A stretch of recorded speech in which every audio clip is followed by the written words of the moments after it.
और देखिए बड़ा सुंदर सा एक और भाव अलग से अंदाज में अलग स्वरूप में मेरे कान्हा जी आपको दर्शन देने के लिए आए हैं। केवल आपसे गुजारिश है कि मेरी ताली जरूर लगाएं।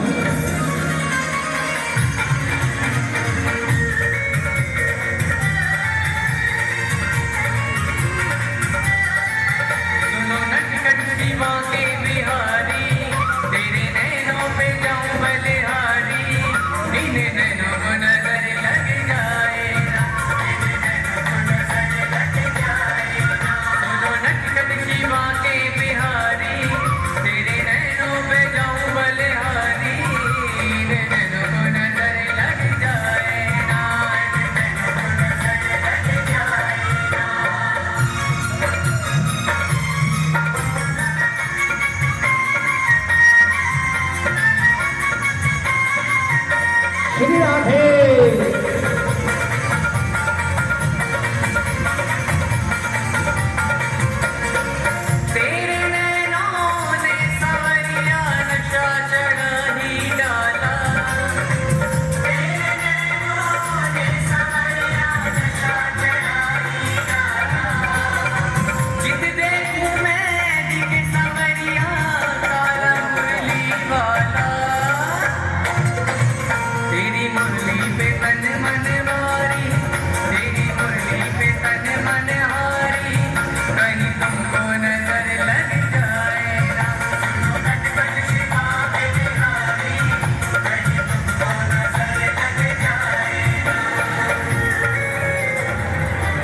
और देखिए बड़ा सुंदर सा स्वरूप है ये।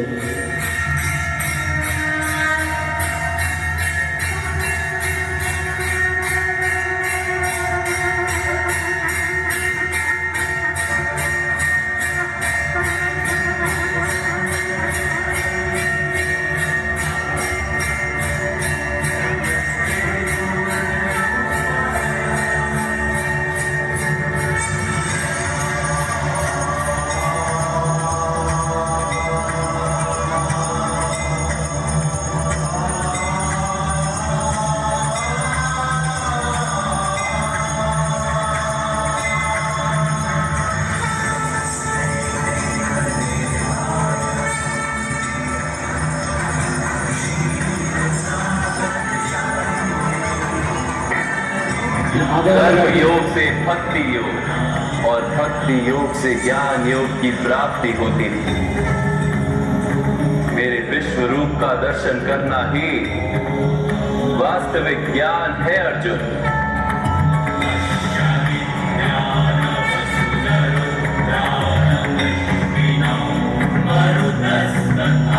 यही एक ज्ञान जो विश्व में सारे ज्ञानों तथा विज्ञानों का आधार है।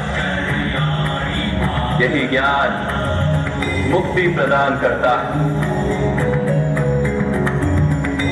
देवताओं को भी जो दर्शन सरलता से प्राप्त नहीं होते, ऐसा वास्तविक रूप में तुम्हें दिखा रहा हूं अर्जुन।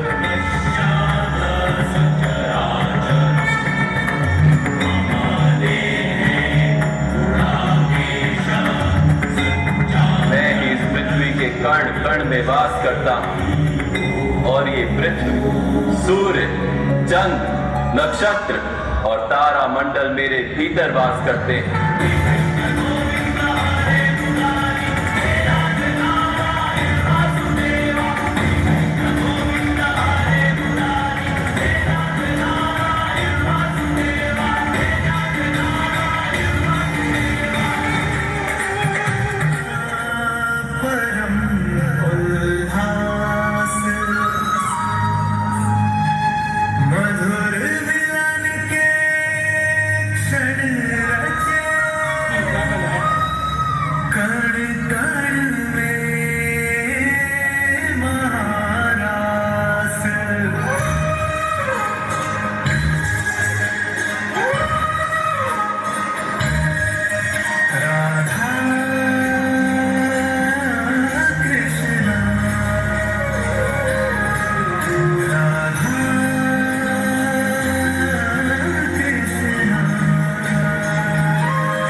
बोलिए वृंदावन बिहारी राज की। आइए सुंदर आपसे बातें करेंगे और रात होगा रात इसी धरती को वृंदावन बनाएंगे और जो कान्हा जी के संग हाजिरी लगाना चाहते हैं सभी आ जाइए।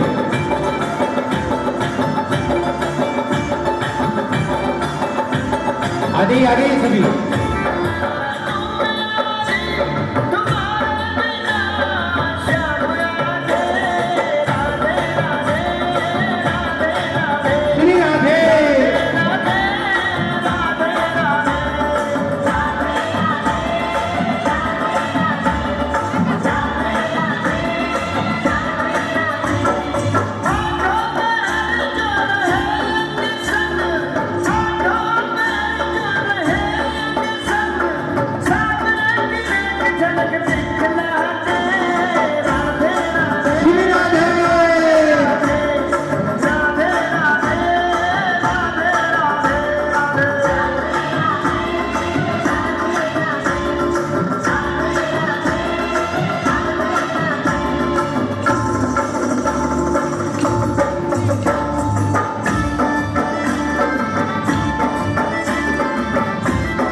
सभी आ गई है सुंदर सा रास सभी देखेंगे मिलकर के वृंदावन से चल करके आए।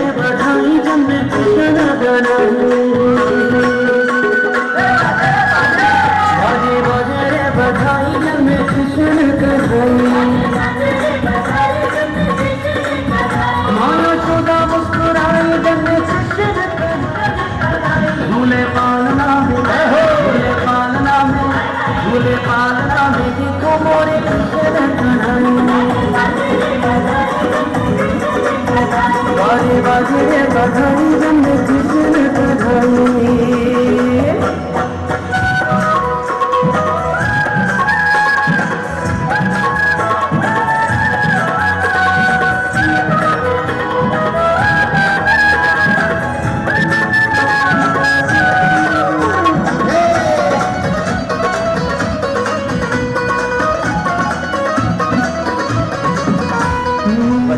ढोल संग संग मृदंगी आनंद के कुछ के ललना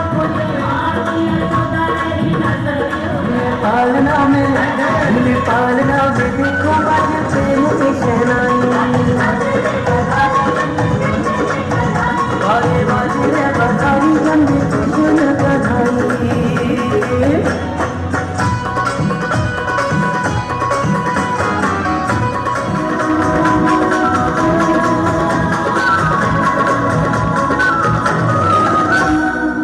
सजी रही गलियां बहुत लगी गाँव की गुजरियां चुने जाए सकनी सजी रही गलियां बहुत लगी गाँव की गुजरियां चुने जाए सकनी सारे नाचुरे धुमाल बाल बातुरे मिठाई बाजे बाजे रे बधाई जन्म कृष्ण कढ़ाई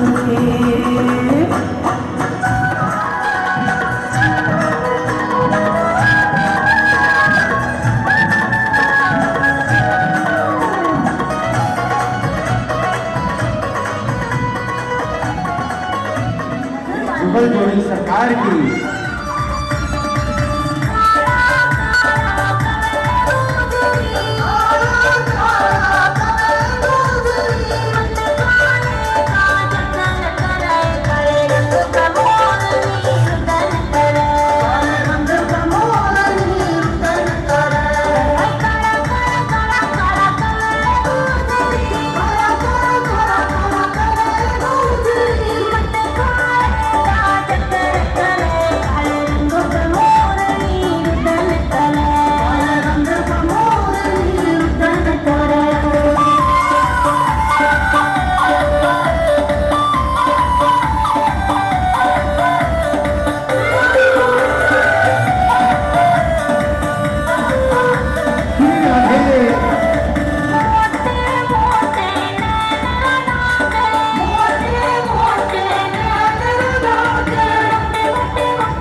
बोली वृंदावन बिहारी नाथ की, राधे रानी सरकार की।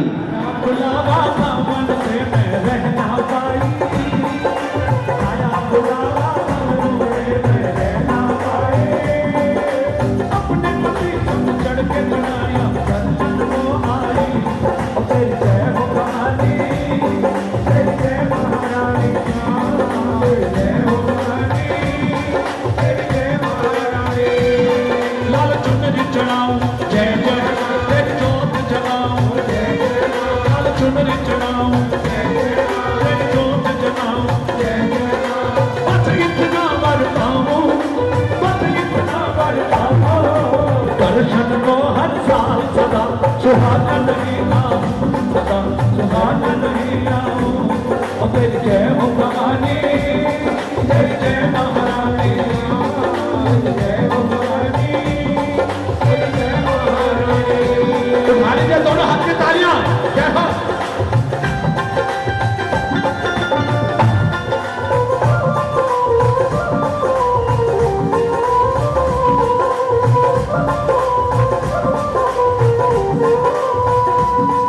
अखंड जोत वाली माता, मेरा भी अटल सुहाग रहे, मेरा भी अटल सुहाग रहे, मेरा भी अटल सुहाग रहे।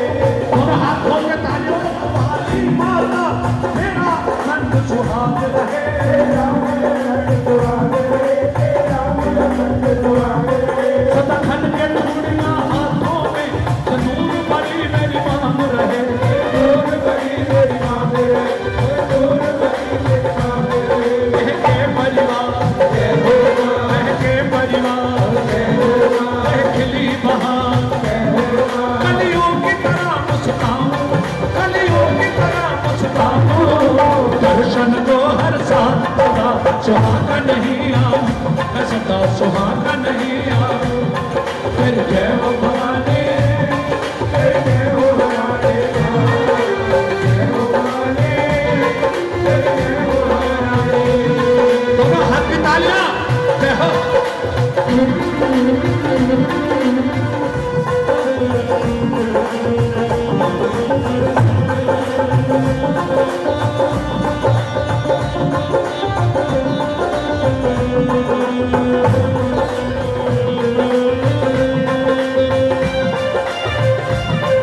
अपने भक्तों पे करती हो उपकार सदा, अपने भक्तों पे करती हो उपकार सदा, ममता के कोने रहती हो भंडार सदा, ममता के कोने रहती हो भंडार सदा।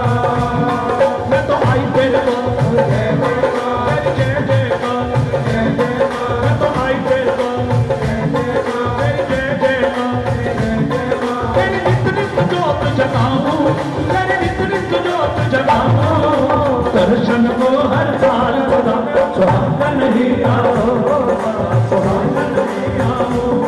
तेरी जय हो भवानी, तेरी जय महारानी, जय हो भवानी, तेरी जय महारानी। ये दोनों हाथ में तालियां, जय हो।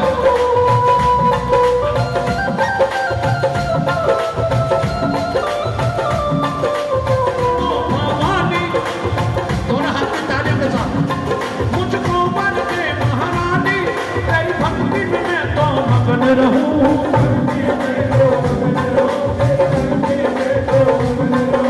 जब तक है जीवन मेरा सरल, लखा पर तेरी लगन रहूं,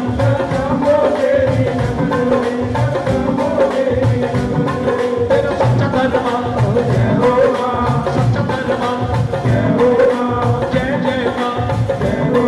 चरणों में शीश झुकाऊं, चरणों में शीश झुकाऊं, दर्शन को हर साल सुहागा नहीं आऊं, सदा सुहागा नहीं आऊं।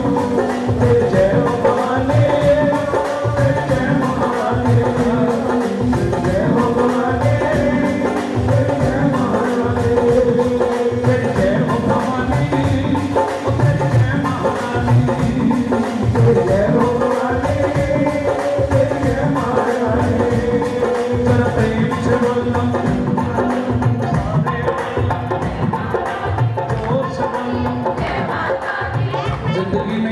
रखो, माँ की बद दुआ कभी टाली नहीं जाती और माँ की दुआ कभी खाली। 5 बच्चों को माँ बर्तन मांझ कर पाल देती है, आज के दौर में 5 बच्चों से माँ पाली नहीं जाती। जिनकी शादी हो चुकी है ना, जिंदगी में 2 रिश्तों की बड़े कदर किया करो, एक माँ की और एक अपनी पत्नी की। माँ जो तुम्हें दुनिया में लेके आई और एक पत्नी जिसने तुम्हारे लिए दुनिया छोड़ दी। इन दोनों रिश्तों के लिए दोनों हाथ खोलो तालियों के साथ, प्रेम से बोलो, सारे बोलो, जोर से बोलो, मिल के बोलो, सारे बोलो, बोलिए सच्चे दरबार की। शाम सरकार के लिए उठाओ दोनों हाथों पर। मिलती है तनख्वाह मुझको पारस में, दोनों हाथ खड़े करके तालियों के साथ। हाजरी लगवाता हूँ हर कारत में, हाजरी लगवाता हूँ हर कारत में, हाजरी लगवाता हूँ। मिलती है तनख्वाह मुझको पारस में, हाजरी लगवाता हर कारत में, हाजरी लगवाता हूँ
पे भरोसा है, जीतूंगा एक दिन, मेरा दिल ये कहता है।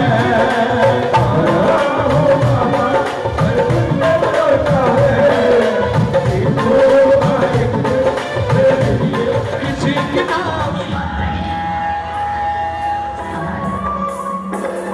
कोशिश की दोनों हाथ खोल के तालियां बजा।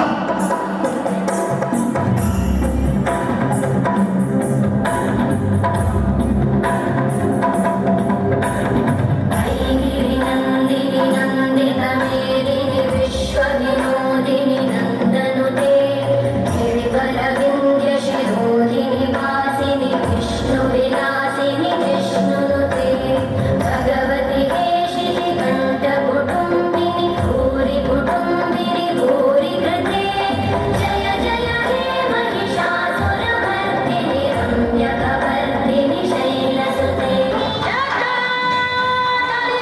लगाइए ताली और देखिए माँ कालका के दर्शन आपको होने जा रहे हैं बड़े सुंदर से स्वरूप में।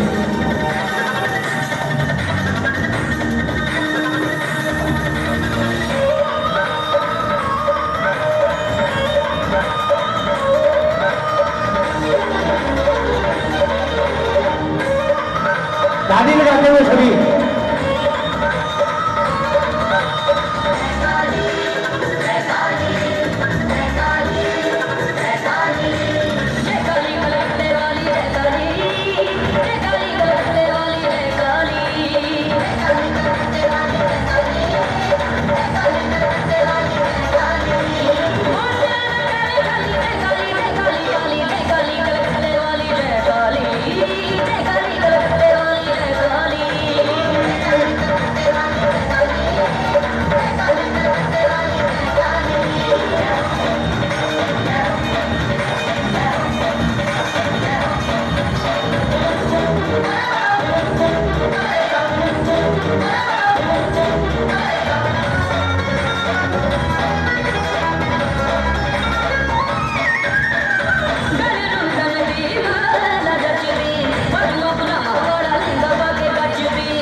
வாழ்பவளே அந்த சராசர அநியாயம் பொடிபடவே அகிலாண்ட கோஷ நாயகியே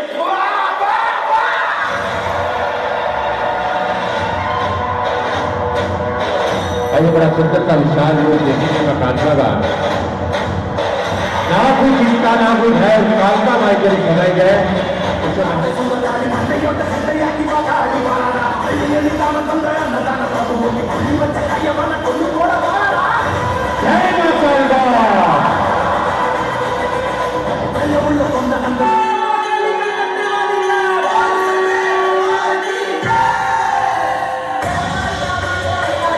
जय पीछे से रास्ता छोड़ लीजिए, रास्ता छोड़ दीजिए पीछे से।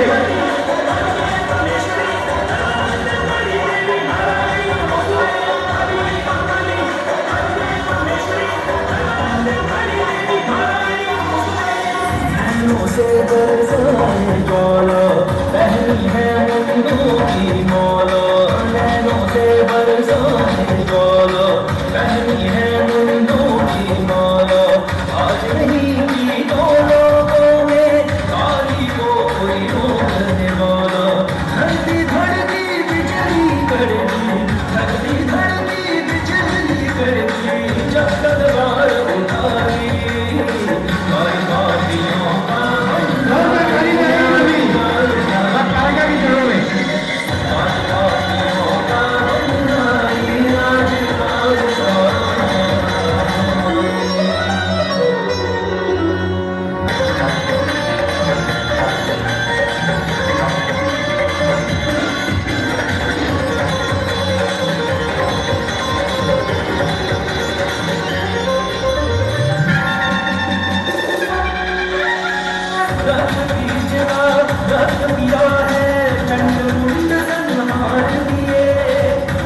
मुंड संहार दिए पलक झपकते ही मधु के रंग पलक झपकते ही मधु के रंग मोटे हनुमा के रण चंडी रे रणमाई आज कालना अरे कालका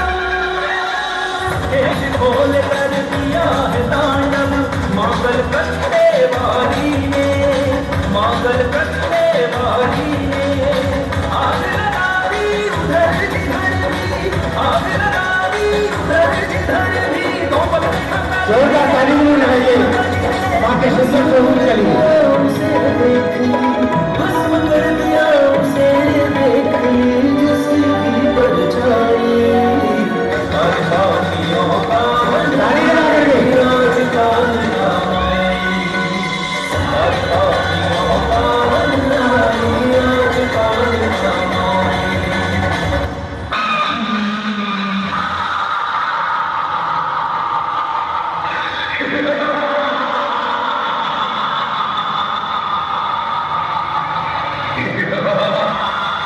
ये अच्छा जरूर के पीछे से और जरूर कितना बड़ा भूत आ रहा है हट जाइए पीछे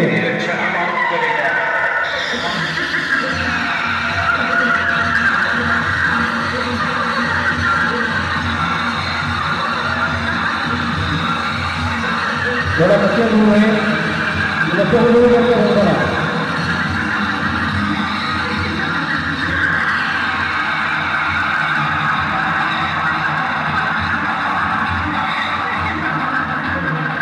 मैं खुद आया हूँ तो मुझे आया चलाता है तेरी शक्ति धूल के कण के बराबर है और मेरी शक्ति अपार है तो मुझे मत छेड़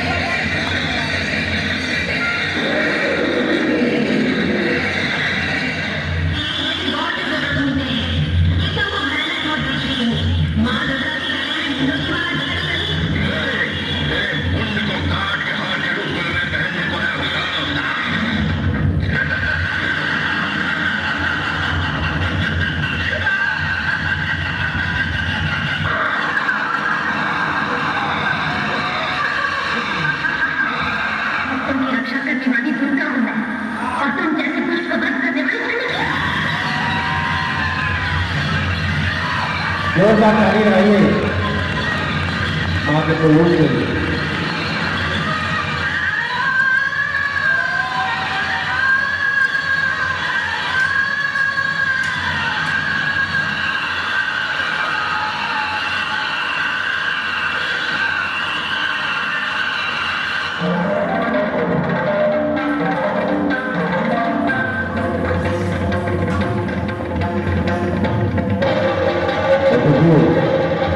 इस दुनिया में अत्याचार हुआ था उन्होंने माँ कालका ने सभी दुष्टों का घोर किया ताली लगाएगी सुनी माँ कालका के चरणों में यही वह स्वरूप आप किसी भी कालका माँ के मंदिर में जाकर भी देखेंगे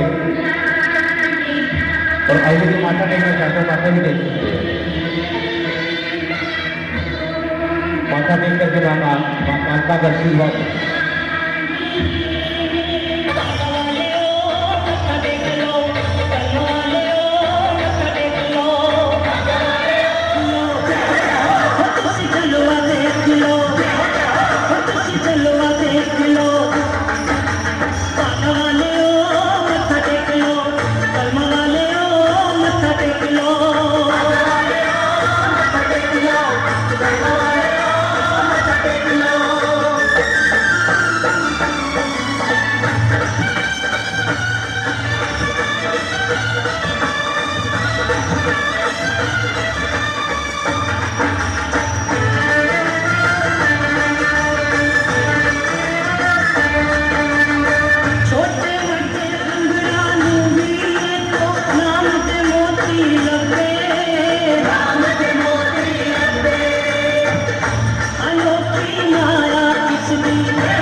जयकारा कालका मैया का, बोलो सच्चे दरबार की। किस किसने देखा महाभारत?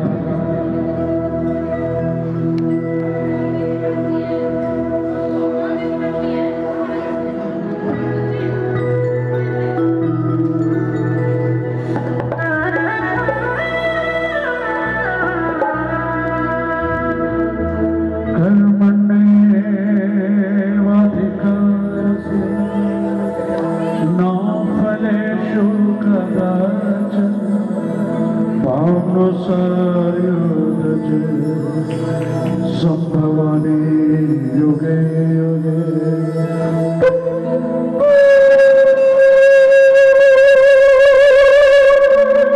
महाभारत महाभारत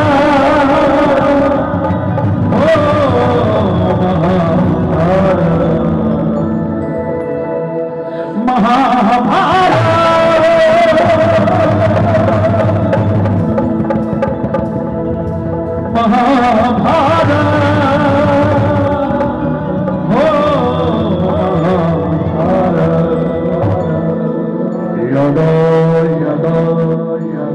धर्मस्य ग्लानिर्भवति भारतम् अभ्युत्थानम् अधर्मस्य तदात्मानं सजाम्यम् परित्राणाय साधूनां विनाशाय दृष्टिकाय धर्म संस्थापनतया संभवामि युगे युगे। आरती है वीरों की आरती है, खुशियों की खबर वाली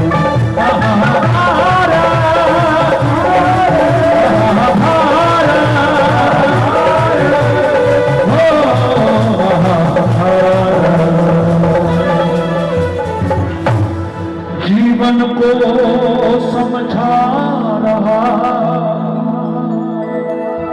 दिया हुआ इतिहास, जब तक तन में सांस है तब तक मन में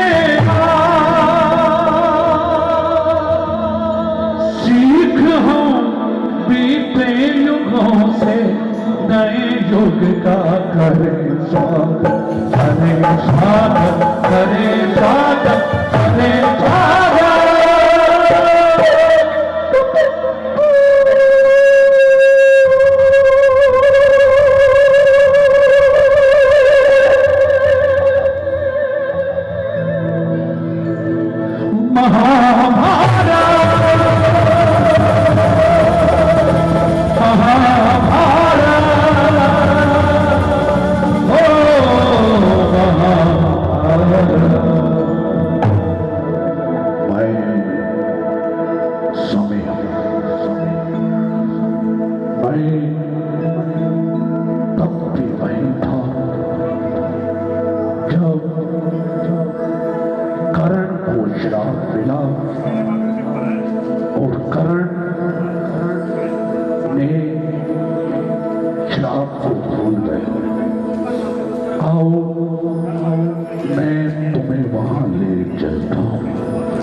महाभारत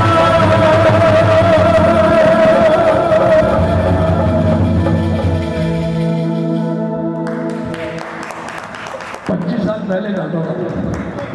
सीता जीवित मिली, ये राम की ताकत थी, और सीता पवित्र मिली, ये रावण की मर्यादा थी। छुआ तक नहीं उसने।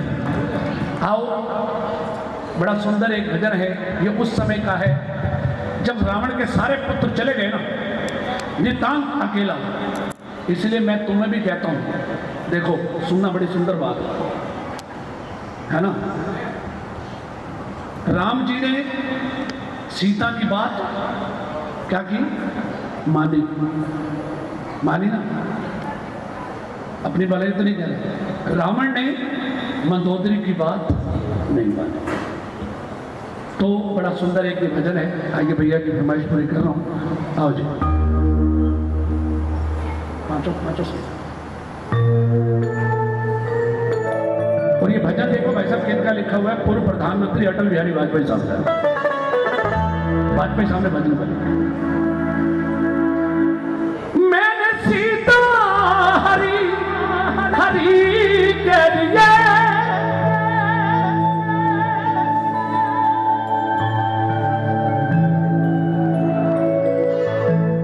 कहने लगा राम की तो ताकत क्या थी जो मुझे मार देता। मैंने तो काल को भी वश में कर रखा था, और मेरी भक्ति देखो, मैंने तो भगवान को भी रोने पे मजबूर कर दिया। मैंने सीता हरी हरी के लिए राक्षस कुल की बेहतरी के लिए मैंने हरि को रुलाया बन बन में, तुम्हारी को रुला न पाओगे, तुम मुझे क्या भला चलाओगे, तुम मुझे क्या चलाओगे, तुम मुझे क्या। मैं जला मेरी लंका भी जली, एक दिन तुम जलाए जाओगे,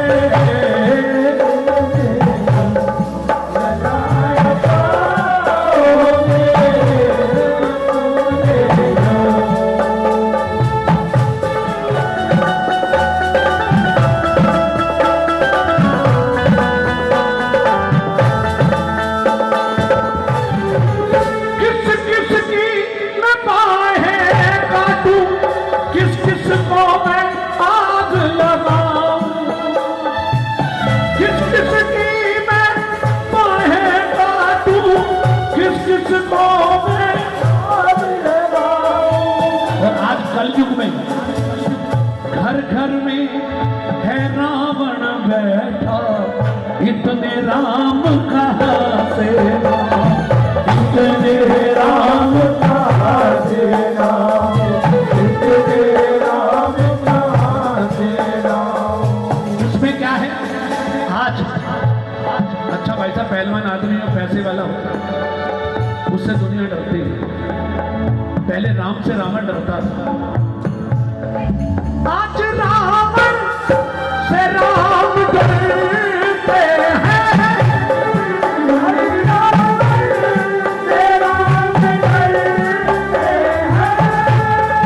और लखन सीता हरण करते हैं,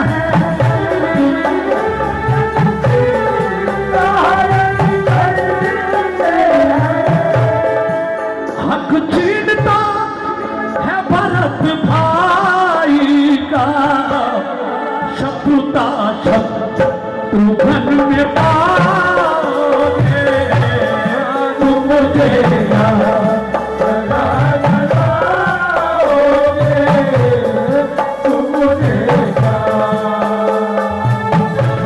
छोड़ो प्रेता और राम की बातें, छोड़ो प्रेता और राम की बातें, दिन है रावण तो रावणी रातें,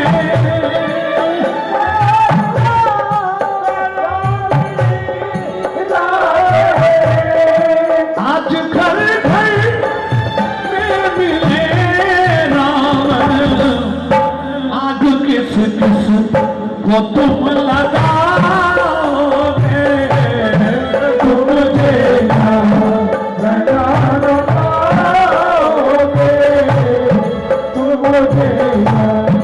मैं जलाई मेरी लंका भी जली, एक दिन तुम जलाए जाओगे, तुम मुझे क्या जलाए जाओगे,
जब से बाबा तेरी नजर और भावना से भाव हो तो भव से बेड़ा पार।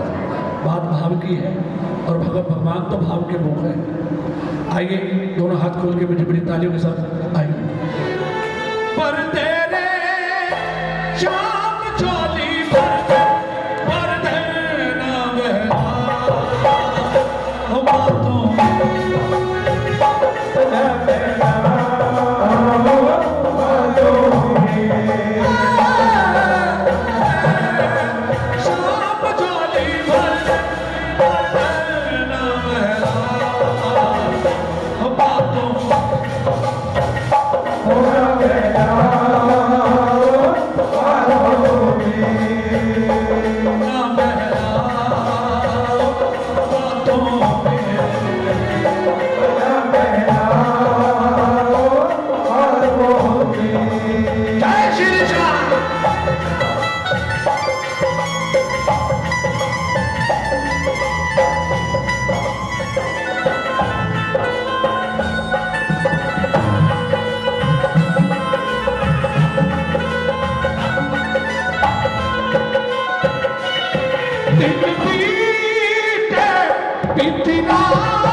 जागो माता निद्रा जागो मात मेराए, दिल्ली शहर तेरा भैरो जागे, नगर कोट महामाई है माँ।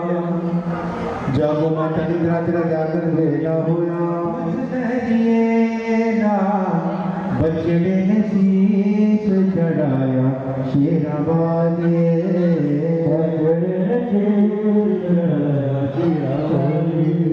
पाँव पलक माने शीश मिलाया, शीश मिलाया धड़ से लगाया, हो रही जय जयकार शेरावाली, हो रही जय जयकार शेरावाली।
दोनों अपने परिवार में रहने एक बार निर्जला एकादशी का व्रत आया। तारा ने ये व्रत रखा अपनी छोटी बहन रूपमन से कहा, रूपमन तू भी ये व्रत रख ले। लेकिन भक्तों रूपमन बड़े चंचल स्वभाव की थी, कहती बहन जी मेरे बस की बात नहीं, कौन सारा दिन भूखा रहेगा। तो तारा ने बताया रूपमन जो लोग ये व्रत रखते हैं उनको बहुत बड़ा पुण्य मिलता है। महीने में कितनी एकादशी होती है? तो वो साल में हो गई। कहती जो लोग 24 एकादशी का व्रत अगर नहीं रख सकते, अगर वो निर्जला एकादशी वाले दिन, ग्यास वाले दिन एक व्रत रख ले तो उनको भी 24 एकादशी का फल मिलता है। तो इतनी बात सुने रूपमन ने, तो रूपमन कहती है बहन जी अगर ऐसी बात है ना तो चलो मैंने भी व्रत रख लिया। दोनों बहनों ने व्रत रखा। और आप सभी जानते हैं हिंदू धर्म में जब भी कोई व्रत रखा जाता है तो दिन में एक बार कुछ ना कुछ जरूर खाना पड़ता है, वरना वो क्या बन जाता है, रोज़ा, क्योंकि मुसलमान रखते हैं। तारा ने पैसे दिए, रुक्मन ये ले पैसे, जब बाजार से कुछ फल लेकर गया। रुक्मन दौड़ी दौड़ी बाजार गए, जाकर के क्या देख लिया, हलवाई अपनी दुकान में सामान बना रहा है, कपड़े वाला कपड़ा बेच रहा है, फल वाला फल बेच रहा है। वक्तों वहीं पर एक इंसान मछली के पकौड़े निकाल रहा है। रुक्मन ने सोचा, बहन ने बोला था कि कोई ऐसी चीज़ लेकर के आना जिसके अंदर अन्न ना हो। अब घड़ी घड़ी सोचने लगी, इसके अंदर अन्न भी नहीं है, लोग आ रहे हैं, खा रहे हैं, लेकर के जा रहे हैं। तो रुक्मन बड़ी नादान थी, छोटी थी, चंचल थी। पैसे दिए, मछली के पकौड़े खाए और घर वापस चली गई। तारा कहती है, अरे रुक्मन मैंने तुम्हें कुछ पैसे दिए थे फल लाने के लिए। रुक्मन कहती है, बहन जी मैं तो अपना व्रत पा रही। अरे पागल, तुमने ऐसा क्या किया? रुक्मन कहती है, बहन जी मैंने तो मछली के पकौड़े लेकर के खा लिए। उस समय तारा को बड़ा गुस्सा आया। तारा कहती है, रखकर व्रत काशी का और तूने खाया मांस, जन्म जन्म में होगा तेरा नीच घरों में वास। रुक्मन कहती है, बहन जी आप मान चला रही है, जा मैं तुम्हें शराब देती हूँ, अगले जन्म में नीच से नीच तू छिपकली की धूल में जाएगी, इसी तरह से कंड बंद कीड़े मकोड़े खाएगी। रुक्मन हाथ जोड़ के अपने बहन के पाँव में बैठ गई। अरे बहन जी गलती तो मुझसे हुई है। अरे बचपन के अंदर हमारी माँ मर गई थी और आपने मुझे यही कहा था मैं तुम्हें अपने बच्चों की तरह से पालूंगी। अरे बहन जी आज आपने मुझे शराब दे दिया, जो आपने मुझे शराब दिया वो तो अटल है, वो तो होकर के रहेगा, लेकिन मुझे ये तो बताइए मेरा उद्धार कब होगा? भक्तों आज कलयुग का समय है। सतयुग के समय में अगर मुख से कोई अपशब्द किसी को कह दिए जाते थे, वो होकर के रहते थे, भले ही वरदान दिया जाए या शराब दिया जाए। शराब दे दिया। रुक्मन कहती है, बहन जी अब मुझे ये तो बताओ कि मेरा उद्धार कब होगा? तो तारा को बड़ा तरस आया, छोटी बहन थी, मुख से निकल गया। माँ के चरणों में लो लगाई। तारा कहती, रुक्मन एक समय आएगा, जंगलों में पांडव आएंगे, वहाँ पर एक बहुत बड़ा यज्ञ होगा, उस यज्ञ के अंदर तेरी आहुति हो जाएगी और तेरा बेड़ा भव सागर से पार हो जाएगा। आप सभी ने महाभारत देखी है, पढ़ी है, टीवी सीरियल भी देखे हैं। पांडवों को वनवास मिलता है। पांडवों को वनवास कितने साल का मिला था? 14 साल का।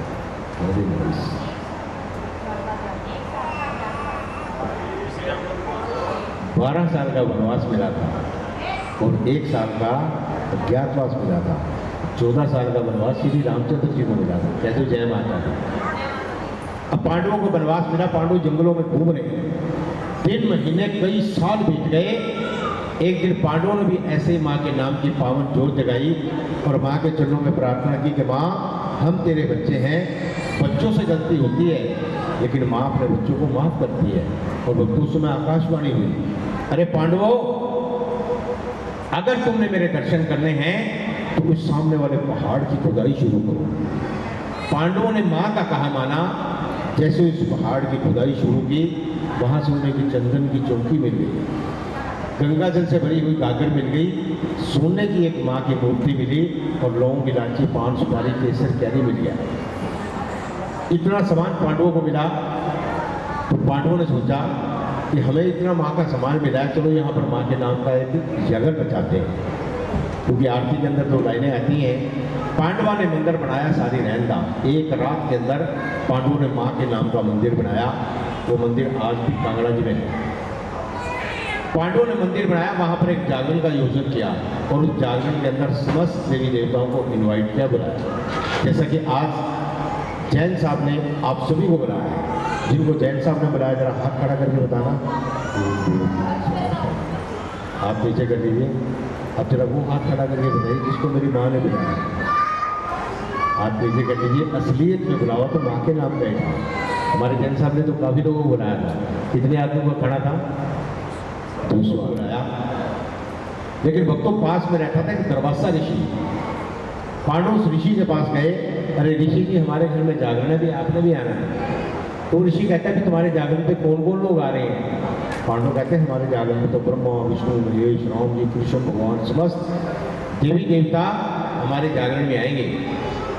तो ऋषि कहता है अगर सारे देवी देवता तुम्हारे जागरण में आएंगे तो मैं नहीं आऊँगा, और अगर मैं आऊँगा तो वो सारे देवी देवता नहीं आएंगे। अब पांडव सोचने लगे अगर ये अकेला ऋषि आएगा तो सारे देवी देवता नाराज हो जाएंगे, इससे अच्छा है उन्हें दरवासा ऋषि को बुलाते ही पांडवों ने दरवासा ऋषि को नहीं बुलाया, सारे देवी देवताओं को बुला लिया और भक्त बैठ करके माँ के नाम का गुणगान करने लगे, भजन करने लगे। और भक्तों जब उन भेंटों की आवाज़ उस दरवासा ऋषि के कानों में गई तो ऋषि सोचने लगा, इन पांडवों ने मेरा बड़ा अपमान किया है, मुझे नहीं बुलाया, सारे देवी देवताओं को बुला दिया। मैं को ऐसा काम कर दूंगा कि वहाँ पर जितने भी भक्त बैठे हैं मैं सभी को मार दूंगा। भक्त बड़ा सिद्ध पुरुष था। दरवासा ऋषि ने क्या किया, अपने शरीर को एक चील के रूप में धारण किया, पंजों में मरा हुआ सांप लेकर के उस वृक्ष के ऊपर जाकर के बैठ गया, जिसके नीचे भक्त बैठ करके प्रसाद बना रहे थे। और प्रसाद किस चीज़ का बना रहे थे? खीर का। माफ करना, खीर का प्रसाद सबसे उत्तम भोजन माना गया, माँ को बड़ा पसंद आई।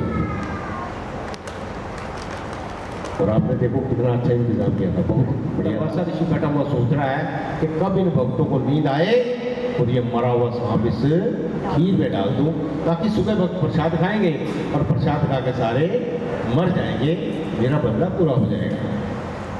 और देखिए, आप कोई भी शुभ कार्य करो ना, उसके अंदर कोई ना कोई नाराज जरूर हो जाता है। नींद का समय था, भक्तों ने प्रसाद बना लिया, बैठे बैठे अचानक भक्तों को नींद का कैसे झटका ही लगा। उसी समय दरवासा ऋषि ने क्या किया, मरा हुआ सांप उस खीर में डाल दिया। और जब उसने खीर के अंदर सांप को डाला, वहां पर उसे एक जीव देख रहा है। कौन? उसी वृक्ष के साथ चिपकी हुई छिपकली देख रही है। इस पापी ने तो बड़ा गलत काम कर दिया, अरे प्रसाद में जहर डाल दिया, अब सुबह वक्त प्रसाद खाएंगे, प्रसाद खा के सारे मर जाएंगे, और ये सारा पाप तो मुझे लगेगा। ये कौन सोच रहा है? वो छिपकली रुक्मन अपने मन के अंदर सोच रही है, लेकिन बेचारी सोचती है मेरे पास तो जुबान भी नहीं है, मैं जाकर के भक्तों को कह दूँ, बोल दूँ कि भक्तों इसके अंदर जहर है। सोचती है अब जो होगा सुबह देखा जाएगा। सुबह का समय हुआ, भक्त उस कढ़ाई को, प्रसाद को उठाने के लिए आए।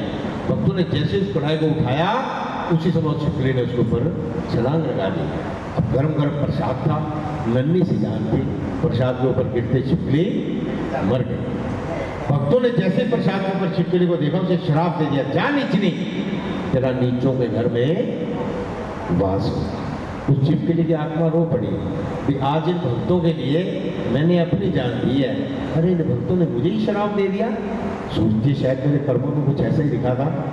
और देखिए भक्तों, हर इंसान अपने किए हुए कर्मों का फल भोगता है। और उसी समय भक्त जो थे दौड़े दौड़े अपने महंत जी के पास गए, महंत जी जो हमने प्रसाद बनाया था उसमें नीचे में छिपकली गिर गई, सारा प्रसाद खराब हो गया। वो महंत जी बड़े समझदार थे, कहते भी ऐसे करो, उस प्रसाद को उठाओ, जंगल में जा करके एक खड्डा खोद करके इस प्रसाद को उसके अंदर डाल दो, ताकि कल को इसे कुछ जीव जंतु खा करके मर ना जाए। इसीलिए हमारे बड़े बुजुर्ग हमें कहते हैं कि खाने पीने के लिए जब भी कोई चीज़ बनाई जाए हमेशा उसे ढक के रखना चाहिए। भक्तों ने प्रसाद को उठाया, जंगल में जाकर के जैसे ही पलटा, देख करके खुद हैरान हो गए, क्योंकि सांप पहले छोटा था, उस खीर में डलने के कारण फूट के काफी मोटा हो चुका था। इतने बड़े पुरम को, इतने बड़े जहर को देख करके भक्त घबरा गए और थोड़े दूर अपने महंत जी के पास आया, अरे महंत जी वो कोई छिपकली नहीं, वो कोई माँ की भक्ति नहीं थी, अगर आज वो ना होती हम सभी मारे जाते, क्योंकि उस प्रसाद के नीचे तो बहुत बड़ा सांप था। तो महंत जी ने अंतर ध्यान होकर के देखा, माँ के चरणों में लो लगाई, उन्हें वही छिपकली रुक्मण के रूप में नजर आ गई। तो महंत जी कहते हैं जो तुमने श्राप दे दिया वो तो अटल है, वो तो होकर के रहेगा, लेकिन मैं इसको एक वरदान दे देता हूँ, इसका जन्म जो है वो राजा के घर में होगा और पालन पोषण भंगी हुए घर में होगा। कहीं जय माता दी की जय निकल गई, क्योंकि इंसान अपने दुख से दुखी नहीं, दूसरे के। एक बार हाथ उठाइए जो दुखी है, कहते जय माता दी। अब ये भी कर देंगे, चिंता मत करो तुम, बोलो सच्चे दरबार की माँ के प्यार की। और भक्तों सब समय बीतता गया, एक राजा हुए हैं, जिस राजा का क्या नाम था? हरिश्चंद्र। कहते जय माता दी। उसका नाम था राजा स्पर्श। और भक्तों राजा स्पर्श के घर के अंदर कोई औलाद नहीं थी। माँ के चरणों में बड़े हवन किए, यज्ञ किए, जागरण किए। एक दिन आकाशवाणी हुई, राजा तेरे घर के अंदर 2 कन्याएं पैदा होगी। बड़ी सबसे पहले राजा के घर में एक कन्या ने जन्म लिया। राजा ने पंडितों को बुलाया। पंडितों ने जैसे उस कन्या को देखा, पंडित कहते महाराज ये कन्या बड़ी भागवान है, इसके जन्म के कारण हमारे इस राज्य के अंदर किसी प्रकार की कोई कमी नहीं रहेगी। और भक्तों समय बीतता गया। ठीक 3 साल के बाद मंगलवार के दिन राजा के घर में एक दूसरी कन्या ने जन्म लिया। राजा ने फिर पंडितों को बुलाया। पंडितों ने जैसे उस कन्या को देखा, उसी समय कमरे से बाहर चले गए। राजा कहते पंडित जी ऐसी क्या बात है इस कन्या में? पंडित कहते महाराज अगर हमारी जान बख्श दो तो हम इस कन्या के भविष्य के बारे में आपको बता सकते हैं। राजा कहते मेरा तुम्हारा वादा रहा, मैंने तुम्हारी जान बख्शी। पंडितों ने अपनी जंत्री पोती बोली और पंडित कहते महाराज इस कन्या का जन्म तो आपके घर में है, लेकिन इसका पालन पोषण ब्याह शादी जो है वो भंगियों के घर में है। भक्तों राजा को इतना गुस्सा, हाथ में तलवार ले ली कि पंडित जी अभी मैं इस कन्या को मार दूंगा, ना रहेगा बांस और ना बजेगी। अगर ये कन्या नहीं रहेगी मारने बड़ा पाप तेरी कुल नरकों हो जाएगी। कहती जो इंसान कन्या को मारते हैं, कन्या का वध करते हैं, उनकी 7 कुल नरकों में जाती है। कभी भी कन्या को नहीं मारना चाहिए। लेकिन देखिए आज इस कलयुग के ज़माने में इन्हीं छोटी छोटी कन्याओं को इस दुनिया में आने से पहले ही मार दिया जाता है। कोख में हत्या होती है। कहते अगर बेटी को मरवाओगे तो बहू कहाँ से लाओगे? अगर ये बेटी नहीं होगी, माँ नहीं होगी, बहन नहीं होगी, ये सृष्टि कहाँ से चलेगी? तो राजा कहते हैं पंडित जी अगर मैं इस कन्या को ना मारूं ये तो कल को बड़ी हो जाएगी, इसकी शादी मुझे भंगियों घर में करनी पड़ी, इससे तो मेरा सारा धर्म भ्रष्ट हो जाएगा। पंडित कहते महाराज इसका एक हल है, आप ऐसे कीजिए आप एक लकड़ी की पेटी बनवाएं, उसके चारों तरफ सोने का पतरा लगवाएं, जो भी आपने दान दहेज पैसा टका सोना चांदी हीरे मोती जवाहरात इस कन्या को दान में देना है। पेटी में डाल करके इसको चलते पानी में छोड़ दो, जिसके नसीब में होगी उसको मिल जाएगी। और जो इंसान इतना सोना चांदी हीरे मोती जवाहरात लेकर के जाएगा, अरे महाराज वो आपकी कन्या को भी पाल लेगा। कहते पंडित जी बात तो आपकी ठीक है। राजा ने लकड़ी की पेटी बनवाई, कन्या को उसमें डाल दिया, जो दान देना था उसके अंदर डाला। अंधेरे का समय तारों की छांव में, क्योंकि वैसे असूल के हिसाब से तारा रुक्मन की कथा जो है वो तारों की छांव नहीं होती। उसके बाद तो लोग अपने उस चक्कर में, अंधेरे का समय राजा ने उस पेटी को अपने सिर पे उठाया, नदी किनारे पहुंचा, लेकिन मन में सोचता है अरे नीच पापी जालिम कसाई आज वो अपने खून को इस पानी में छोड़ने जा रहा है, कम से कम इसका एक बार मुख तो देख ले। तो राजा ने जैसी पेटी का ढक्कन खोला, वही दृढ़ चोट कन्या रुक्मन लाल कपड़े में लिपटी हुई, उसकी आत्मा रो करके अपने बाबू से शिकायत कर रही है, अरे बाबा मैंने आपका क्या बिगाड़ा है तो आप मुझे पानी में छोड़ने जा रहे हो? अरे बाबू आपके पास अगर 2 लड़की हो, 4 लड़के हो तो सबको अपने पास रखता है, बेटी अगर एक भी है तो क्यों जुदा कर रहा है? राजा कहता नहीं बेटी मैं अपने धर्म के कारण बड़ा मजबूर हूँ। और वो चलते पानी में राजा ने उस बेटी को छोड़ दिया। बेटी सारी रात पानी के अंदर चलती रही। सुबह का समय हुआ तो बेटी एक गाँव के किनारे से निकली। जब नदी के किनारे से निकली, अब नदी के किनारे पंडित जी बैठ करके तपस्या कर रहे हैं। पंडित जी ने दूर से देखा, अरे तो सोने की पेटी है। पंडित जी के मन में लालच आ गया और पंडित जी ने नदी में छलांग लगा दी। और छलांग लगाते पंडित जी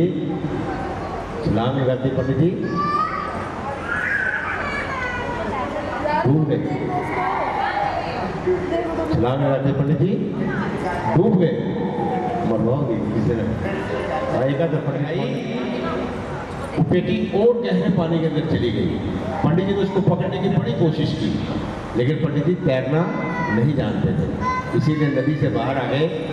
क्या देखते हैं, नदी के दूसरे किनारे पे एक इंसान जा रहा है, उसको आवाज़ लगाते हैं अरे भले आपके पास हो तो कौन है? तो कहता है पंडित जी मैं जानता हूँ भंगी और इसी गांव में रहता हूँ। पंडित जी कहते हैं वो देख नदी के अंदर पेटी जा रही है, इसको निकाल ले, इसके अंदर जो कुछ भी होगा आधा तेरा और आधा तेरा और आधा, हाँ बोल दिया करो, आधा तेरा और आधा जैसा न सारे चलाक बैठा क्या सही, मैंने 3 रुपये का वहाँ आधा तेरा रुका था मेरा। मैंने कहा चल कोई बात नहीं, वहाँ आधा तेरा आधा भी मेरा। मैं तीसरी बार भी पूछा, एक भी जाने मीसा नहीं बैठा, किसी ने कहा आधा तेरा, वहाँ आधा तेरा, आधा भी मेरा, सारा कुछ ले दोगे, मिलेगा सभी कुछ माँ के दरबार से, सबकी झोलियाँ भरी जाएंगी। लेकिन भक्तों भंगी बड़ा चालाक था, कहता है पंडित जी ऐसे नहीं, इसके अंदर का माल तो लूंगा मैं और बाहर का माल तेरे आड़े में तो फट गया जैन साहब, बाहर तीरा। बोलो सच्चे दरबार की। अब दोनों में झगड़ा हो गया। पंडित जी कहते हैं अंदर का माल मैं लूंगा और भंगी कहता है अंदर का माल मैं लूंगा। लेकिन पंडित जी बड़े समझदार थे, कहते हैं झगड़ा करने से कोई फायदा नहीं है, ऐसे कर एक सिक्का उछाल, संतोष कर ले, जिसकी किस्मत में होगा उसको मिल जाएगा। जैसे ही पंडित जी ने सिक्का उछाला, अंदर का माल आ गया भंगी के हिस्से में और बाहर का माल पंडित जी के हिस्से में। माफ करना, ये कर्मों की बात होती है, जिसके नसीब में जो बिना। नदी में छलांग लगाई, वो पेटी खुद ब खुद उसके पास आ गई। भंगी ने पेटी को उठाया, बाहर निकाला, ताला तोड़ कर जैसे ही ढक्कन खोला तो वही दीर्घ ज्योत कन्या रुक्मन लाल कपड़े में लिपटी हुई। उसी समय उस भंगी ने उस कन्या को उठा करके अपने सीने से लगा दिया। क्यों? क्योंकि उसके पास कोई औलाद नहीं थी। और माफ करना, वो इंसान भी बड़ा दुखी होता है जिसके पास औलाद नहीं होती। औलाद के लिए इंसान कर कर के ठोकरे खाता है, कभी मंदिर में, मस्जिद में, गिरजाघर में, गुरुद्वारा में, श्यावणों के पास, डॉक्टर के पास, जहाँ भी वो कहता है इंसान औलाद के लिए हर जगह जाने को तैयार रहता है। लेकिन मैं हर रात सारे जग की आँख के तारे और ये वो नन्हे फूल हैं जो भगवान को लगते हैं। छोटे छोटे बच्चे सभी को प्यारे लगते हैं। हर इंसान चाहता है मेरी भी औलाद हो, इस दुनिया में मेरा भी कोई नाम लेने वाला हो। भक्त उस भक्ति के पास कोई औलाद नहीं थी। कन्या को उठाया, कहता है पंडित जी इसके अंदर का माल भी आप ले जाओ और बाहर का माल भी आप ले जाओ। अरे मेरे पास कोई औलाद नहीं थी, आज मुझे इस जल देवता से औलाद मिल गई, इस दुनिया में मैं भी औलाद वाला हो गया।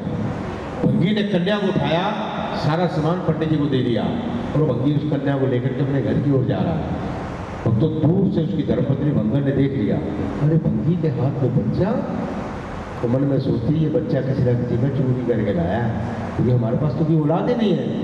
लेकिन सोचती है कभी ना कभी माँ हमें जरूर देगी, क्योंकि भक्तों लिखा भी है कि माता रानी फल देगी, आज नहीं तो कल, नहीं तो परसों नहीं तो हाँ परसों को नहीं जान रहा। आजकल तो लोगों का माता रानी 501 रुपये की अरदास कराई थी, लड़की मुराद पूरी करती नहीं तो माता झुकती है ना। लेकिन ऐसी बात नहीं है। कहते अगर भावना में भावना हो तो भावना बेकार है, और अगर भावना में भाव हो तो भाव से बेड़ा इसका मेरा है आपका।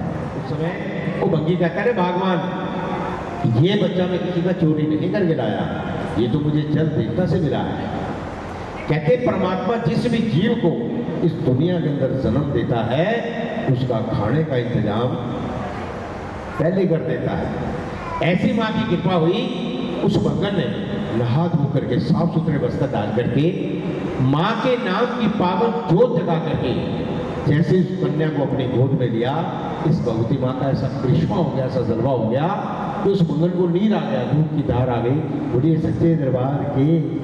और रुक्मन खड़ दूध पीती हुई आज और कल और आज और कल और 3 महीने कई साल बीते तो रुक्मन भी जवान हो गई। क्योंकि आप फिर सभी जानते हैं जब बच्चे जवान हो जाते हैं तो माँ बाप को उनकी शादी की बड़ी चिंता होती है। अब रुक्मन जवान हुई तो उसका बाबुल अपनी बेटी के लिए घर देखने के लिए जाता है। भक्तों जहाँ पर घर अच्छा मिल जाता है वहाँ पर वर अच्छा नहीं मिलता, और जहाँ वर अच्छा मिलता है वहाँ पर, क्योंकि हर इंसान चाहता है मैं अपने बच्चों की शादी अच्छे। कहता है बंदी परेशान होने की जरूरत नहीं है। यहाँ से थोड़ी दूर एक शहर है हरिपुर। हरिपुर शहर बस्ती हजारा जिला कांगड़ा, जो कि कांगड़ा शहर आज भी हिमाचल प्रदेश के अंदर मौजूद है। और कांगड़ा शहर का रहने वाला है राजा हरिचंद, और राजा हरिचंद की रानी तारा। उस तारा के महलों में जो भंगन सफाई करती है उसका लड़का बड़ा सुशील है। अरे तू जा करके देख। भक्तों जब वो भंगी गया, जाकर उसने घर देखा, घर पसंद आ गया, क्योंकि राजा के नौकर थे, बड़े पैसे वाले थे वो भी। घर देखा, घर पसंद आ गया, वर देखा, वर पसंद आ गया, और रुक्मन की सगाई कर दी। शादी का दिन भी निश्चित कर दिया, क्योंकि आप सभी जानते हैं जब शादी का दिन निश्चित हो जाता है, तय हो जाता है, तो वो दिन बड़ा जल्दी आ जाता है। कभी भी मेरी इस बात को अगर आपने आजमाना हो, आपके यहाँ कभी शुभ कार्य हो, जब आप शादी के कार्ड छुपाओगे ना दिन तो फिर में लगे 2 4 18 12 15 20 नहीं आती, वो दिन बड़ा जल्दी आ जाता है, कभी आजमा करके देख लेना। और भक्तों वो दिन भी आ गया कि रुक्मण की बारात आ गई। अब बैंड वाले बैंड बजा रहे हैं और बाराती जाने के लिए जल्दी में जा रहे हैं। लेकिन माफ़ करना, इन बेटियों को घर से विदा करना कोई आसान बात नहीं होती। कहते अपने सीने का कलेजा काट करके किसी दूसरे के हवाले करना कोई आसान बात नहीं होती। क्योंकि कहा अगर हमारी बेटी से कोई गलती हो जाए ना, उन्हें 4 गाली हमें देना, हमें भला बुरा कहना, हमारी बेटी को कुछ ना कहना, क्योंकि बड़े नाजों से पालता है। इस दुख का एहसास भी उसी इंसान को होता है जिस बाबुल ने अपने जिगर के टुकड़े को, अपनी बेटी को अपने हाथों से घर से विदा किया हो। या जिसका बाबुल नहीं होता तो उसका भाई अपनी बहन को घर से विदा करता है। रुक्मण रो रही है, अपने बाबुल से कहती, बाबुल आज तक मुझसे कोई भी कसूर हो जाता था, कोई भी नुकसान हो जाता था तो बाबुल तो मुझसे कह देता था, कोई बात नहीं बेटा, तेरा अपना घर है। अपने बाबुल से कहती, बाबुल अगर ये मेरा अपना घर है तो क्यों मुझे मेरे घर से निकालो, मेरा क्या कसूर है। उसका बाबू कहता, नहीं बेटी, तू राजा हो, रंक हो, अमीर हो या फकीर हो, बेटियों को तो अपने घर जाना होता है। तुम तो बड़ा मुश्किल होता है इन बेटियों को घर से विदा करना। रुक्मण रो रही है और जाते हुए बाबुल से कह रही है, बाबुल मुझे भी शिकायत आया कि आज तक आपने मुझे पाल पोस के इतना बड़ा किया, पढ़ाया लिखाया, और आज मुझे किसी और के हवाले कर देते। रुक्मण रोती रही, लेकिन देखो वक्तों बेटियों को विदा करना तो बहुत ही मुश्किल होता है। कहने की बात है, कोई बेटी दूर प्रदेश में बैठी हुई तो रुक्मण अपनी डोली में बैठ गई और रुक्मण अपने ससुराल पहुंच गई। और आप सभी जानते हैं जब आपके आस पड़ोस में अगर वो बहू आती है तो सभी लोग उसे कुछ ना कुछ शगुन डालने के लिए जरूर जाते हैं। अब रुक्मण की सास ने सोचा कि मेरे घर में बहू आई है, रुक्मण आई है, इसको लेकर के मैं रानी तारा के महलों की तरफ जाती हूँ। रुक्मण और उसकी सास रानी तारा के महलों की तरफ जा रही है। भक्तों दूर से रानी तारा ने तो देख लिया, अरे तो मेरे पिछले जन्म की बहन रुक्मण है। तारा ने उसको पहचान लिया और दिल किया कि जाकर के अपनी बहन को अपने गले से लगा ला। लेकिन भक्तों वहां पर ऊंच और नीच की दीवार खड़ी हो गई। रुक्मण रंगियों के घर से आ रही थी और उस राज्य की रानी थी तारा। मन के अंदर जात पात का भेदभाव आ गया। तारा फिर भी अंदर गई, एक थाल लिया, उसके अंदर हीरे मोती जवाहरात डाल के रुक्मण की गोद में डाल दिए और उसकी सास को कहने लगी, आज के बाद तूने मेरे महलों में काम करने के लिए नहीं आना, आज के बाद तेरी बहू रुक्मण मेरे महलों में काम करने के लिए आएगी। उसकी सास तो कहने लगी, रानी जी ऐसे तो भूखे मर जाएंगे। तारा कहती है, ऐसी कोई बात नहीं है, आज के बाद तेरी छुट्टी तो अपने घर बैठ, मेरे राजघराने से तेरी तनख्वाह तेरे घर पहुंच जाएगी, लेकिन मेरे महलों में काम करने के लिए तेरी बहू रुक्मण जरूर आएगी। और रुक्मण, तारा कहती, रुक्मण तूने वो काम नहीं करना, मेरे महलों के अंदर एक मंदिर है, भगवती माँ का मंदिर है, तुम्हें उस मंदिर की सफाई करनी है, उसके बाद तेरी छुट्टी तो अपने घर जा सकती है। और तो रुक्मण हर रोज सुबह उठ करके नहा धो करके साफ सुथरे वस्त्र डाल करके अपने बालों को धो करके सुखा करके अपने बालों के साथ उस सारे मंदिर की सफाई करती थी। किसी झाड़ू पोछे के साथ सफाई नहीं करती, अपने बालों के साथ। रुक्मण ने कई साल उस मंदिर की सफाई की, तो 3 महीने कई साल बीते, लेकिन रुक्मण के घर में कोई औलाद नहीं हुई। एक दिन रुक्मण ने मंदिर की सफाई की बाहर बैठी है। भक्त कहते हैं, रुक्मण क्या बात, तो आज कैसे उदास बैठी है। रुक्मण कहती, भक्तों मुझे एक बात बताओ, तुम इस माँ के दरबार पे आती हो, अरे ढोलकियाँ बजाते हो, छैने बजाते हो, आ जा माँ, आ जा माँ, आ जा माँ, अरे तुम्हें इसके दरबार से क्या मिलता है। भक्त कहते, रुक्मण इसके दरबार से दूध वाले को दूध मिलता है और धन वाले को और औलाद वाले को औलाद भी मिलती है। रुक्मण उसी समय हाथ जोड़ के बैठ गई। तो भक्तों आज मेरे नाम की एक अरदास कर दो माँ के चरणों में, अगर मेरे घर में लाल होगा, मेरे घर में बेटा होगा, तो मैं भी माँ के नाम का एक जागरण करवाऊंगी। उस समय रुक्मण ने माँ के चरणों में अरदास की थी और एक अरदास आपकी धर्मपत्नी भी करवाई। हाँ बेटे, राधिका जी, आप भगवती माँ के दरबार से, शाही दरबार से आप जो मांगना चाहे मांग सकते हैं, क्योंकि ये माँ का वरदान है।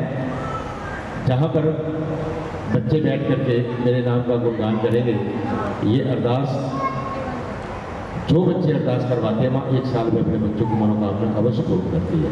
जो भी आपने मांगना मांग सकते हैं। हे भक्ति माँ, रात का बच्ची की अरदास तेरे चरण कमल के पास सदा बने रखना, जकारा निस्तारा तेरी झूली जो दरवाजे का लगाना में माँ के चरणों से मांग रहे हैं। जब आपकी आस मुराद पूरी हो जाए अपनी मन्नत जरूर उतार देना, क्योंकि माँ कष्ट देकर भी मन्नत ले लेती है। कहते माँ जब देने पे आती है तो फिर लड़का हुआ, रुक्मन का लड़का बड़ा हो गया, रुक्मन जागरण करवाना भूल गई, लेकिन माँ को तो याद था। रुक्मन कई दिन तक मंदिर में सफाई करने के लिए नहीं आई। काफी दिनों के बाद जब सफाई करने के लिए आई तो भक्त कहते रुक्मन, अरे क्या आपका बड़ा बीमार था, मैंने कई डॉक्टरों वैद्यों को दिखाया, मेरा लड़का ठीक नहीं हुआ। भक्त कहते रुक्मन तो अपने लड़के को लेकर के मंदिर में आ। रुक्मन ने अपने लड़के को लिया, जैसे मंदिर में गई भक्तों ने लड़के को देखते ही कह दिया, रुक्मन अरे तेरे लड़के को तो माता निकली है। और माफ करना, माता निकलने का कोई एक शीतला माता का मंदिर होता है जिसे कुछ लोग गुड़गामे वाली माता भी कहते हैं। शीतला माता के मंदिर में उस बच्चे को ले जा करके माँ को कच्ची लस्सी का स्नान करवा करके मेवे का दाग का भोग लगाकर, अगर वही अरे मैंने तो माँ के चरणों में अरदास की थी, अगर मेरे घर में लाल होगा, मेरे घर में बेटा होगा तो मैं माँ के नाम का जागरण करवाऊंगी। तो भक्त कहते रुको तो अपने घर जागरण करवा दे। उनको कहते भक्तों हम तो भक्ति है, हमारे घर में जागरण करने के लिए कौन आएगा। भक्त कहते रुक्मन तो ऐसे करें, जाकर एक डल बनाए लेकर के आई। भक्त कहते रुक्मन जाकर के डल रानी तारा को दे दे।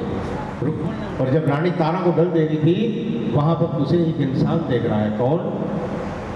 उसे देख रहा है नाई। और आप सभी जानते हैं नाई लोग बड़े चालाक होते हैं, काफी चालाक। बैठा तो नहीं, बैठा तो नहीं, चलो बैठा भी हो तो मैंने क्या कहा, मैंने तो यही कहा नाई चलाक हो, तो वो तो नहीं कुछ कहा कि चलाक ना वो गलत बात थोड़ा है। बतो नाई बड़ा चलाक था और इस पंथ के बारे में जानता था कि जो इंसान एक बार इन डलों को ऐसे हाथ भी लगाएगा उसको जागरण में जरूर आना पड़ेगा। ये हमारे पंथ की बड़ी विधि होती है। अगर वो गलती से इन डलों को हाथ लगा करके जागरण पर अगर वो डल ना चढ़ाए तो उसे वही डल वैष्णो देवी दरबार चढ़ाने पड़ते हैं। जाकर कहिए जय माता दी। रुक्मन ने वो डल लिए जाकर के रानी तारा को दे दिए। जब नाई ने देखा, नाई इस पंथ के बारे में जानता था कि जो इंसान एक बार हाथ लगाएगा वो जागरण पे जरूर जाएगा। उसने जाकर के राजा को शिकायत लगा दी कि महाराज कल को आपकी रानी भंगियों के घर में जागरण पर जाएगी।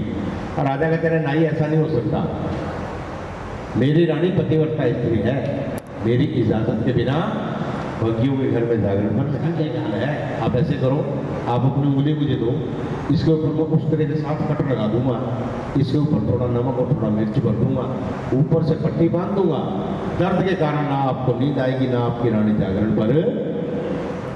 राजा ने तो जल्दी करके उंगली का, राजा ने उंगली कटवा ली और हाय हाय करता हुआ रानी तारा के महलों में आ गया। रानी ने जब अपने पति को देखा तो घबरा गई। अरे महाराज आपके हाथ में क्या हुआ? जंगल में गया था, मेरे हाथ पर तलवार लगी है, मैं सोना चाहता हूँ, मुझे परेशान मत कर। तो राजा ने क्या किया, रानी के घुटने का सराहना बना करके राजा सोने की कोशिश करने लगा।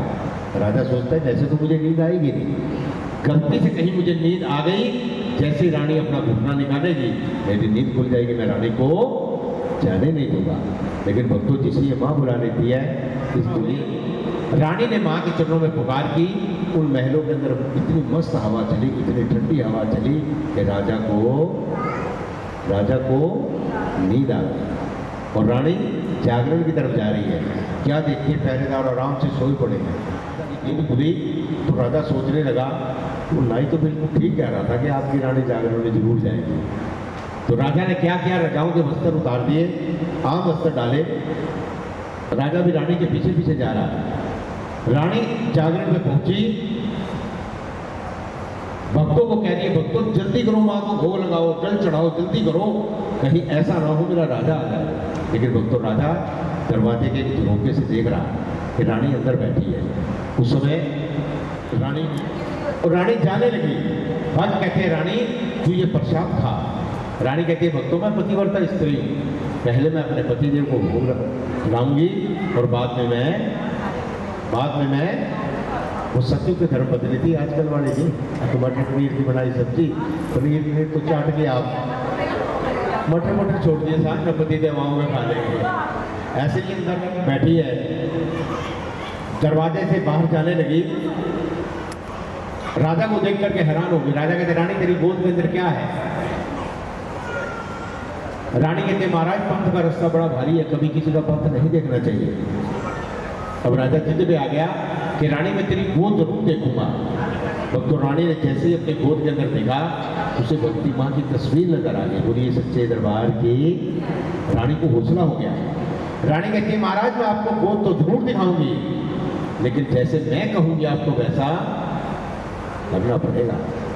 अब राजा वचनबद्ध है, रानी वचनबद्ध है। रानी ने जैसे ही अपनी गोद दिखाई, कहती है माँ तो सुनाई तो हो गया, कराड़ियां पाना दे पाक सीधा सीधा केसर हो गया। माँ मेरी जाहिर कला दिखाई। माँ की ऐसी कृपा हुई, जो अंदर से वो शराब लेकर के चली थी वो दूध बन गया, जो रोटियां लेकर के चली थी ये पान के पत्ते बन गए, जो मांस की डलियां लेकर के चली थी छुआरे बन गए, पटक मेवा प्रसाद यही पंच मेवे का प्रसाद बन गया। तो आप हमने लिस्ट में आपको दिया था, कोई भी व्यर्थ सामान नहीं है, हर चीज का कोई ना कोई मतलब जरूर है। रानी ने गोद भरवाई। रानी कहती महाराज इस दुनिया के अंदर सबसे प्यारी चीज आपको क्या है? राजा कहते रानी सबसे प्यारा मुझे मेरा नीला घोड़ा, जिस पर मैं सवार होकर के जंग जीतने के लिए जाता हूँ। रानी कहती है महाराज अगर पथ देखना है तो जाओ अस्पल में अपने घोड़े का शीश काट करके लाओ। तो राजा वचनबद्ध है, क्या जाकर के महलों के अंदर घोड़े का शीश काटा, जंगल में दबा दिया। रानी कहती है महाराज दूसरी प्यारी चीज आपको क्या है? राजा कहता है रानी दूसरा मेरा बेटा गोपाल, जिसे मैं बेइंतहा प्यार करता हूँ, तू जानती है मेरा इकलौता बेटा है। रानी कहती है महाराज अगर पथ देखना है तो जाओ अपने बेटे का शीश काट करके लाओ। तो राजा वचनबद्ध है। क्या जाकर के महलों के अंदर आवाज आई कि बेटा गोपाल। आवाज आई आया पिता जी, अपने बेटे का शीश काट दिया कि रानी मैं अपने लाल की अर्थी को तारा लेके आया हूँ, अरे कहीं बासी ना हो जाए, मैं ताजा ताजा लाया। रानी कहती है महाराज अगर पंथ देखना है तो इस चाकू के साथ इसके छोटे छोटे टुकड़े करके इस कढ़ाई में डाल दो। राजा ने अपने बेटे के छोटे छोटे टुकड़े किए, कढ़ाई में डाल दिए। रानी कहती है महाराज अब इसके अंदर आग लगाओ।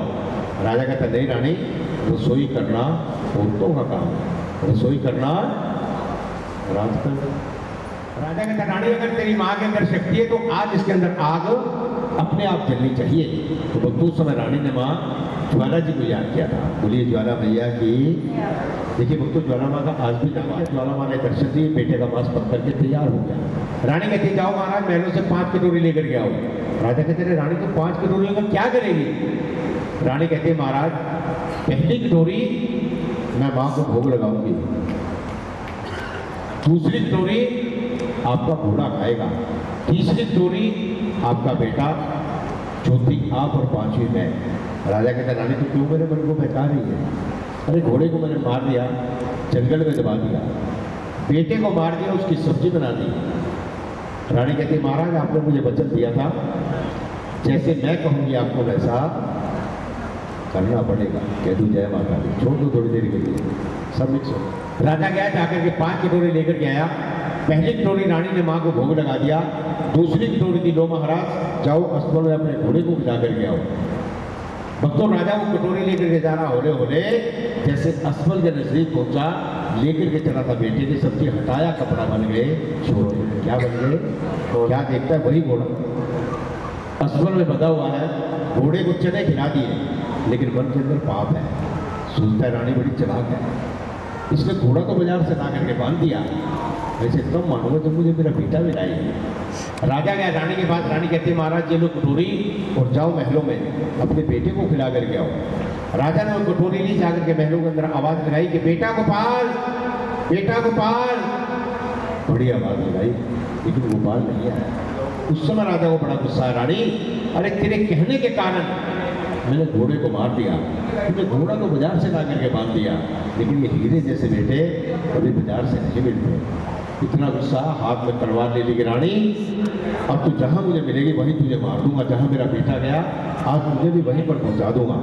और वक्त उस समय रानी ने जैसे ही अपने पति के तेवर देखे तो घबरा गई। सोचती कहीं ऐसा ना हो कि बेटे के वियोग में आज मैं अपने पति से हाथ धो बैठूं। रानी कहती है महाराज सच्चे मन से, मन के अंदर से काम क्रोध लोभ मोह अहंकार छोड़ करके, ये जात पात का भेदभाव छोड़कर तुम सच्चे मन से जाकर के आवाज लगाओ राजा ने माँ के चरणों में गिर करके माफी मांगी, जाकर के महलों में आवाज लगाई कि बेटा गोपाल।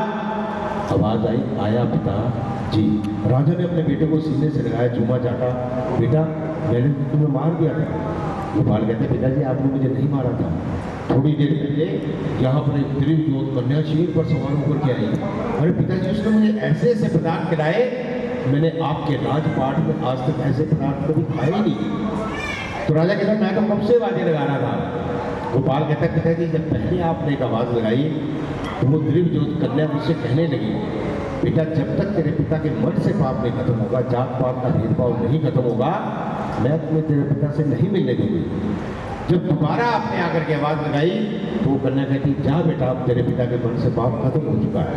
और बंधु उस समय राजा को ज्ञान हो गया कि इस दुनिया में सच्चा नाम सिर्फ माँ का है। राजा रानी ने माँ की बड़ी सेवा की, इतनी कृपा हुई उन पर, राजा ने शहर से बाहर मंदिर बनवा दिए जहाँ पर हर इंसान को आने की इजाज़त थी, भले कोई छोटा है, बड़ा है, अमीर है, गरीब है। उस मंदिर की माँ ने देखा, अरे राजा और रानी मेरी भक्ति में इतने लीन हो चुके हैं। माँ ने ऐसी कृपा की, शेर पर सवार होकर के माँ ने दर्शन दिए और राजा माँ के चरणों में गिर गया कि माँ पाप किया जिस हाथ से मैंने वही हाथ फैलाया, मैं माफ़ी मांगने आया हूँ, मैं माफ़ी। माँ के चरणों से गिर करके माफ़ी मांग ली और बंधु उस समय माँ ने वरदान दे दिया, राजा आज के बाद मैं वरदान देती हूँ, जो भक्त मेरे चरणों में बैठ करके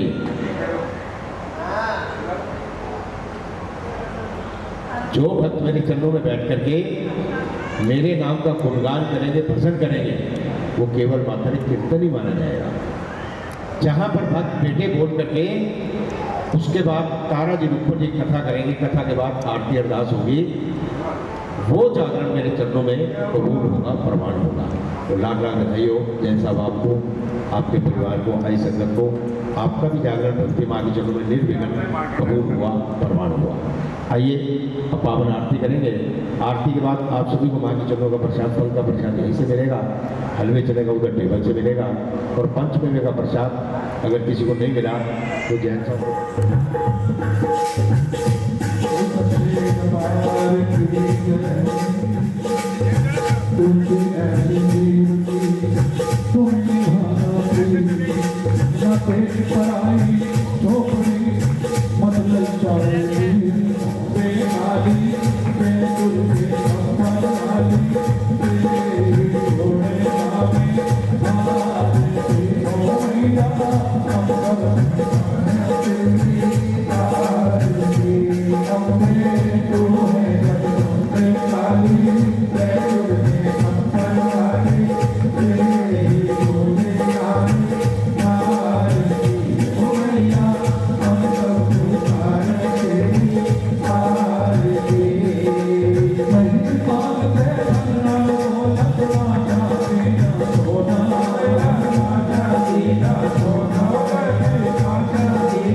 Thank you.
किनारे हो मैया उस पर नदी किनारे गंगा के उस पर नदी किनारे हाथ लगाना सर पे रख दो हाथ लगाना सर पे रख दो माँ से सवारी सबके मन को तू पावन वाले हो कष्ट भूषणों वाले हो संतों के भारत संसार तेरी हो मैया हम सब पुकारे तेरी आरती करते तू है जगदम्बे काली जय दुर्गी संपद वाली तेरी घोड़े काली आरती हो मैया हम सब पुकारे तेरी आरती छोटा सा परिवार हमारा ईश्वर कृपा करना ईश्वर कृपा करना भैया ईश्वर कृपा करना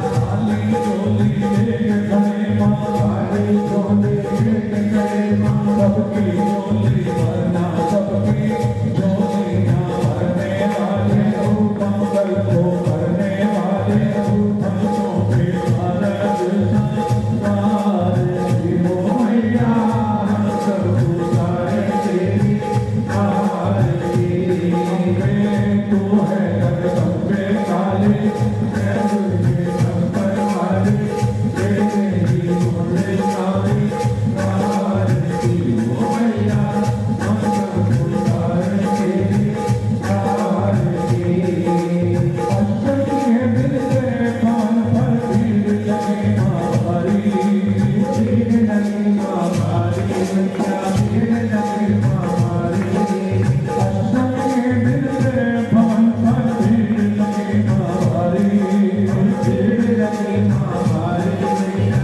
भीड़ लगी मारी जो भी आए वो पल पाए जो भी आए वो पल पाए ऐसी दुनिया सारी सबके नारद सवारण वाले हो बिगड़ी बनावन वाले हो तेरे ही घोड़े कामे आरती हो मैया हम सब पुकारे तेरी आरती तू है जगदम्बे काली जय दुर्गे संकर वाली तेरे ही घोड़े कामे आरती हो मैया हम सब पुकारे तेरी आरती आइए सभी से प्रार्थना बाबा बाबा के पास आ गए बाबा के आरती के लिए जय श्री राम हरे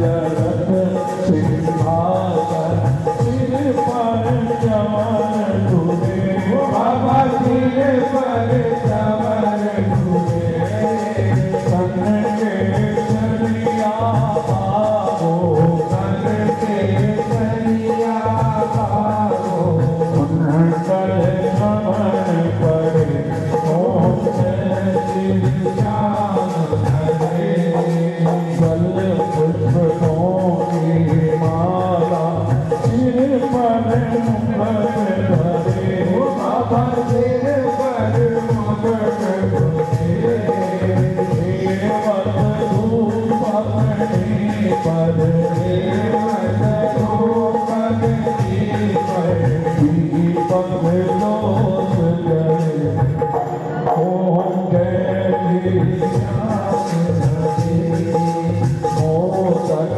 की चूरमा सुवर्ण थाल भरे बाबा सुवर्ण थाल भरे सेवन हो लगा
हाथ जोड़ विनती करो सुनियो जित लगाए दास आ गया शरणे रखियो मारी तुम डुडारो देश खाटू नगर सुजान अनुपम छवि से श्याम के दर्शन से कल्याण श्याम श्याम तो मैं हूँ श्याम है जीवन प्राण श्याम भक्त जग में बड़े उनको करो प्रणाम खाटू नगर के बीच में बड़े आप पौधाम फागुन शुक्ला मेला भरे जय जय भगवान श्याम फागुन शुक्ला द्वादशी उत्सव भारी हो बाबा के दरबार से खाली जाए भरोरे उमापति लक्ष्मीपति सीतापति श्री राम लज्जा सबकी रानियों खाटू की राजा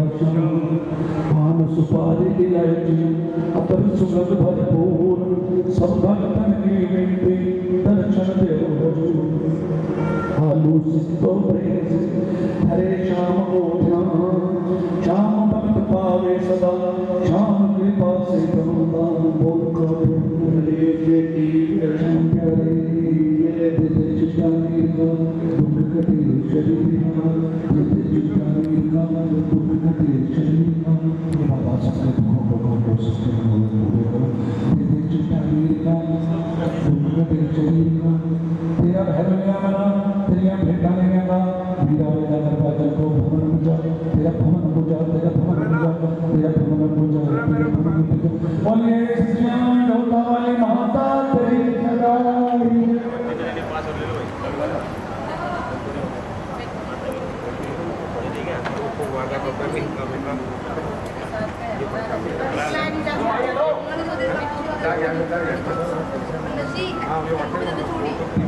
पाँच देते नहीं पाँच देते हैं पूरी पाँच बच्चे वो देते नहीं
पहले ये मिक्स कर लो तो निकाल दे जाके चाहे पहले मिक्स कर लो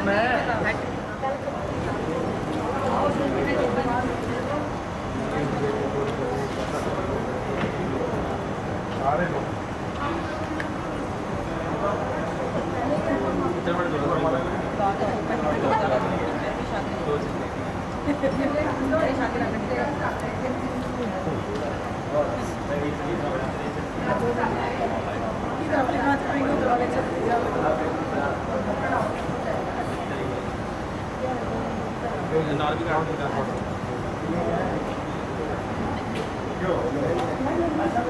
एक जना बैठ जाओ ना यहाँ पे यहाँ से आपका मुजफ्फर जाने बना सुनना यहाँ के यहाँ भी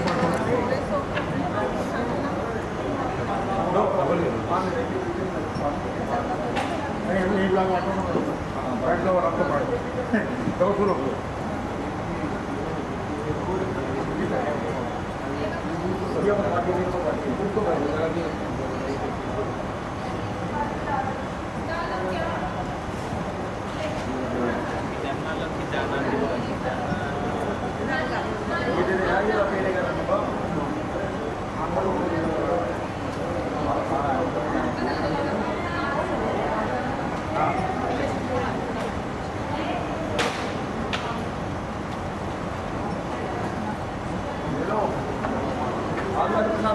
साथ में लोग भी बात भी ले लो